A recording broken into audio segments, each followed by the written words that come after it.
Action और इस आतंकवादी घटना को लेकर आप क्या ओपिनियन रखते हैं? जिस तरह की ये वारदात हुई है उसने पूरे देश भर को बहुत स्तब्ध किया है। निश्चित रूप से पूरा देश स्तब्ध भी है और मर्माहत है। और समाजवादी पार्टी उन सभी जिन लोगों ने अपने परिजनों को खोया है उनके प्रति गहरी संवेदना व्यक्त करती है और ईश्वर से प्रार्थना करती है कि जो लोग घायल हैं वो यथाशीघ्र स्वस्थ हों।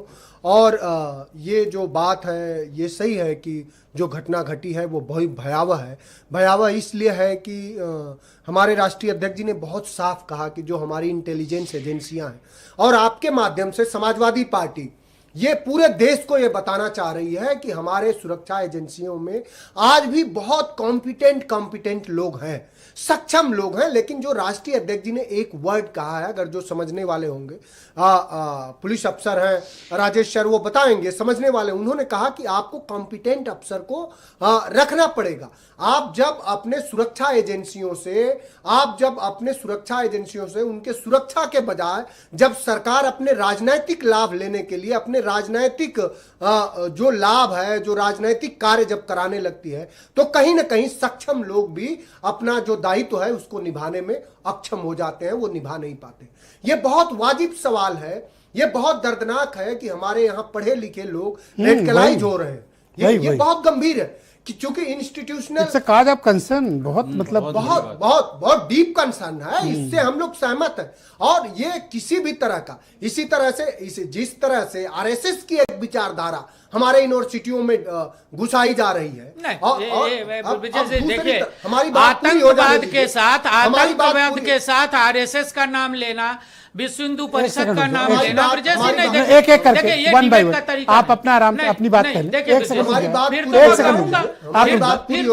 नहीं, अगर आरएसएस की बात कहूंगा तो मैं करेंगे सर, आप दोनों लोग पॉलिटिकल स्कोर ना अयोध्या के आतंकवादियों का मुकदमा किसने वापस लिया था? अपनी बात कम राजनीति की बात बस 10 सेकंड देश के साथ जो लोग आज पॉलिटिकल ना करें, आप भी संयम बरतें। मैं बिल्कुल जो बात कह रहा हूं देश की बात है, मतलब देश हम लोगों से कौन सा, मैं अनेकों बार आपके यहां बता चुका हूं, सगे मेरे दो बड़े भाई सगे, मैं उस परिवार से आता हूं, इस देश के सरहदों पे लड़े हैं, हमारे बड़े भाई ने कारगिल की लड़ाई लड़ी है। आप अभी जो कह रहे थे कि जो कॉज ऑफ डीप कंसर्न है, रेडिकलाइजेशन ऑफ इंस्टीट्यूट्स, मैं जो आप उस बात में आपने बड़ी इंपॉर्टेंट बात कही, आपको उसको बढ़ाना चाहिए। मैं उसी को बढ़ा रहा हूं जो राष्ट्रीय अध्यक्ष जी ने बात कही कि भाई आप अपने इंटेलिजेंस की एजेंसियों में और कॉम्पिटेंट अफसर को नियुक्त करिए।